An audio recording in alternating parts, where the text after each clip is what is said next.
Welcome back to my channel. और कैसे हैं आप लोग? तो उम्मीद करती हूँ आप सब लोग अच्छे होंगे और मैं भी ठीक हूँ। और ये वीडियो हमारी है गुरु पूर्णिमा, यानी कि गुरु पूर्णिमा भी बोलते हैं, आषाढ़ी भी बोलते हैं। तो ये शाम शाम के टाइम मैं मतलब चने की दाल की पराठा बनाने जा रही थी। तो मैंने सोचा कि आप लोगों के साथ भी शेयर कर दूं कि मैं किस तरह से दल भरी पूड़ी बनाती हूँ। इसको हमारे यहाँ दल भरी पूड़ी कहते हैं। तो चने की दाल पहले मैंने भिगो कर रख लिया था, शाम को ही भिगो दिया था 4 बजे। और दाल हमारी अच्छी खासी फूल गई है। तो इसको छौंकने के लिए मैंने थोड़ा सा तेल डाला है और उसमें जीरा डाल दिया, ज़्यादा सा लहसुन डाल दिया है और सूखी वाली लाल मिर्च और हींग का तड़का लगाया है। इसके बाद मैंने डाल दिया है हल्दी इसमें, और ये डाल दूँगी चने की दाल, और फिर डाल दूँगी इसमें नमक और थोड़ा सा पानी डाल दूँगी। और डालने के बाद इसको पका लूँगी, थोड़ा सा पानी डालूँगी और ये अच्छे से पक जाएगा। तो आषाढ़ी में तो हमारे लोगों के यहाँ यही दल भरी पराठा, और वैसे तो घुइयाँ की सब्ज़ी है, कद्दू की सब्ज़ी है, कटहल की सब्ज़ी है, ये सारी सब्ज़ियाँ बनती हैं। बट मैंने ये इन सब्ज़ियों में से कोई भी सब्ज़ी नहीं बनाई थी, केवल आलू टमाटर की सब्ज़ी बनाई थी। और खीर बनती है, और आम के साथ तो ये बहुत ही इम्पॉर्टेंट होता है, क्योंकि बहुत सारे लोग बीज में ही बनाकर खाते हैं, बीज में तो बनता ही बनता है, लेकिन हमारे यहाँ आषाढ़ी का इसका कुछ ज़्यादा ही मान है। तो यहाँ पर देखिए, दाल में जो पानी मैंने डाला था, सारी दाल का पानी सूख गया है और दाल हमारी अच्छे से पक गई। और ये दाल पता है आप लोगों को, ऐसे भी खाने में बहुत अच्छी लगती है। तो हम लोग तो पहले ही मतलब थोड़ा थोड़ा खा ही लेते, टेस्ट ले ही लेते हैं। तो अब इसके बाद मैं इसको ग्राइंडर में डाल के पीस लूँगी। लेकिन अब की मैंने पीसा था तो ज़्यादा महीन नहीं पीसी थी, क्योंकि वो ज़्यादा मतलब भर दिया था मैंने, तो ज़्यादा महीन नहीं पीसा था, थोड़ा थोड़ा खड़ा खड़ा रह गया था, जिसकी वजह से पराठा हमारा फूला नहीं था। नहीं तो ये दाल भर के पराठे बनाओ तो बहुत अच्छे फूलते हैं। आप चाहे तो इनकी कचौड़ी भी बना सकते हो और पराठा भी सेकते हो, बट मैं इनका पराठा ही बनाऊंगी। तो आप लोग कमेंट करके मुझे ज़रूर बताइएगा कि किस किस के यहाँ आषाढ़ी वाले दिन मतलब दाल भर के ये पराठा बनता है। कुछ लोगों के यहाँ मीठा भी बनता है, बट मैं मीठा नहीं बना रही, क्योंकि मुझे तो मीठा पसंद है, पर मेरे हस्बैंड को यानी पतिदेव को और मेरे बेटे को मीठा बिल्कुल भी पसंद नहीं है। तो फिर मैंने अपने लिए कोई झाम नहीं किया, जब मन होगा तो फिर कभी बना लूँगी, लेकिन अभी नहीं बना रही, क्योंकि अभी इतना ही बनाने में एक तो गर्मी और ऊपर से इतना दिमाग ख़राब हो गया था कि कुछ पूछिए ना। तो यहाँ पर मैं दाल पीस ले रही हूँ। और हाँ, आप लोग कमेंट करके मुझे ज़रूर बताइएगा कि आषाढ़ी वाले दिन किस किस के यहाँ दाल भर के पराठा बनता है। और हमारे यहाँ क्या होता था कि पहले ये मॉर्निंग में ही बन जाता था, लेकिन मॉर्निंग में इतना टाइम नहीं होता है, क्योंकि मॉर्निंग में बच्चे को स्कूल भी जाना होता है, पतिदेव को ऑफिस भी जाना होता है। तो इस वजह से मॉर्निंग में मैंने नहीं बनाया था, शाम टाइम बना रही हूँ। तो और इस दाल का पराठा मुझे बहुत पसंद है। तो जैसे दाल का पराठा हो गया, आप इसकी कचौड़ी यानी कि भर के पूरी पूरी बोलते हैं जिसको, वो बना सकते हो। और उड़द की दाल की जो कचौड़ी होती है ना, वो भी मुझे बहुत अच्छी लगती है। तो यहाँ मैंने दाल को पीस कर रख लिया है और इसको निकाल लूँगी एक कटोरे में। और मुझे अभी बनाना है खीर। तो ये हमारी बन रही है खीर।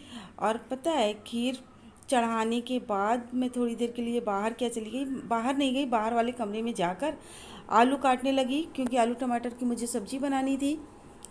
तो और हाँ, यहाँ पर पतिदेव और बाबू मेरे जा रहे हैं थोड़ा मार्केट काम से। तो मैंने कहा आप लोगों के साथ भी शेयर कर दूं। लेकिन ये लोग जा तो रहे थे, दरअसल क्या था कि इनको दवा लेने जाना था और पाउडर लेने जाना था जो डॉक्टर ने लिख रखा था। तो वही मैं मतलब झोला देना भूल गई थी, तो वही झोला देने लगी। और इसी बीच हमारी जो है खीर का जितना भी दूध था सारा उबल गया था। और ये कहिए कि खीर हमारी थोड़ी बच गई थी, क्योंकि आप लोग जानते हो कि 1 किलो दूध में केवल थोड़ा सा ही चावल पड़ के बनता है। दूध तो हमारा सारा बह गया था, चावल चावल बचा था, नीचे नीचे गाढ़ा गाढ़ा बचा था। अच्छा लग रहा था टेस्ट, लेकिन मान लीजिए दुख तो होता ही होता है। तो इतनी समझ लीजिए छीछा लेदर हो गई थी कि मैं बता नहीं सकती यार। खाने में तो जितना आनंद नहीं आया, उससे ज़्यादा सज़ा तो मुझे काम करने में मिली। पूछी कैसे? वो हुआ यूँ कि, और हाँ, लेकिन आप लोगों को एक बात बता दूँ, ये देखिए, ये हमारी दाल जो है पीस के मैंने कटोरे में कर ली थी और इसकी बना रही हूँ पराठे। तो पहले इसको मतलब गोल गोल इसमें कर लिया है, और इसके अंदर मतलब ये दाल उठाकर ऐसे ही भरकर और अच्छे से पराठे मैं बेल लूँगी इसको। मतलब इसका पराठा बेलने में ना फटता है, कुछ भी नहीं होता है। अगर ये थोड़ा महीन पिसा होता ना तो इसका पराठा बहुत अच्छा फूलता और एकदम सॉफ्ट होता। सॉफ्ट ये भी था, बट ये फूला नहीं था थोड़ा सा, क्योंकि दाल इसमें खड़ी खड़ी थी ना, तो इस वजह से ये फूल नहीं पाया था। तो फिर इसके बाद क्या हुआ कि यानी कि समझ लीजिए पूरी किचन मुझे धोनी पड़ी। धोनी इसलिए पड़ी कि मान लीजिए बर्तन भी ढेर सारे हो गए, खीर बना, सब्जी बनी, पराठा बना, इन सब के सारे बर्तन हो गए। और फिर इसके बाद गैस, चूल्हा, दूध, बाप रे, मीठा मीठा, तो ये तो मतलब मुझे करना ही करना था, वरना चींटियाँ बहुत मतलब बहुत बुरा लग जाती। तो ये सारे काम करते करते मुझे 11 सवा 11 बज गया था। और ये है आज का हमारा डिनर। आलू टमाटर की सब्ज़ी है, पराठा है, खीर है और आम है। जो मैंने बताया कि ये सब चीज़ें ज़्यादा इम्पॉर्टेंट होती है, तो वही चीज़ें हैं। और सारा काम धाम करने के बाद मैं नहा कर आई हूँ 11:30 पौने 12 के समथिंग हो रहा। तो बाबू बोलने लगे आइसक्रीम के लिए, क्योंकि आइसक्रीम मैं बर्थडे वाले दिन लेकर आई थी, तो उस दिन तो नहीं खाया गया क्योंकि मीठा बहुत ज़्यादा हो गया था। जैसा कि मैंने आप लोगों को पहले वीडियो में शेयर किया है कि उस दिन फिर आइसक्रीम हम लोगों ने नहीं खाई थी। तो ये नेक्स्ट डे निकाल रही हूँ आषाढ़ी वाले दिन, क्योंकि अब तो कुछ ठंडा खाना बनता है, क्योंकि आज तो इतना मीठा भी नहीं खाया। खीर बनाई थी वो भी बह गई, तो थोड़ी थोड़ी आई सबकी कटोरी में। तो फिर मैंने कहा कि चलो अब इसी को खाकर एंजॉय करते, थोड़ी सी मीठा भी होगा, ठंडक भी होगा। और इसका फ्लेवर इतना अच्छा है, ये स्ट्रॉबेरी आइसक्रीम है और इसका फ्लेवर इतना अच्छा है, बहुत अच्छा है। मैं फ़र्स्ट टाइम स्ट्रॉबेरी वाली लाई, वरना तो वनीला की लाती थी तो वो तो अच्छी ही लगती थी, वो तो उसका टेस्ट तो है ही है। लेकिन स्ट्रॉबेरी वाली मैं फ़र्स्ट टाइम खा रही हूँ, तो इसका टेस्ट मुझे बहुत अच्छा लगा।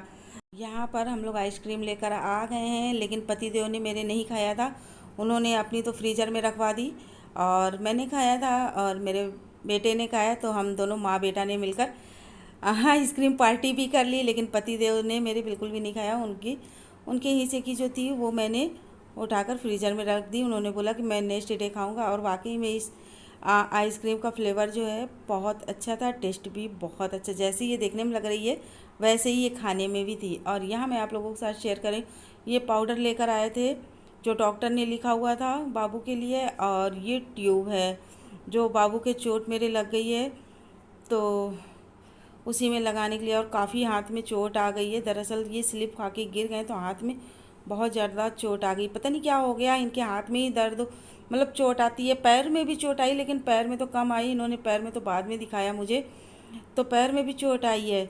जिस दिन ये बच्चों के साथ पार्टी कर रहे थे, एंजॉय कर रहे थे ना, आप लोगों ने शायद देखा कि नहीं देखा होगा, आप लोगों के साथ शेयर नहीं किया। उस दिन ये स्लिप खा के गिर गए थे बर्थडे वाले दिन। तो चलिए, अगर आप लोगों को हमारी वीडियो में कुछ भी पसंद आए तो प्लीज़ लाइक ज़रूर कीजिएगा। जो भी कोई न्यू है तो चैनल को सब्सक्राइब भी कर लीजिएगा और शेयर भी कर दीजिएगा। मिलूंगी आप लोगों से अपने नेक्स्ट वीडियो में, तब तक के लिए बाय बाय, गुड नाइट।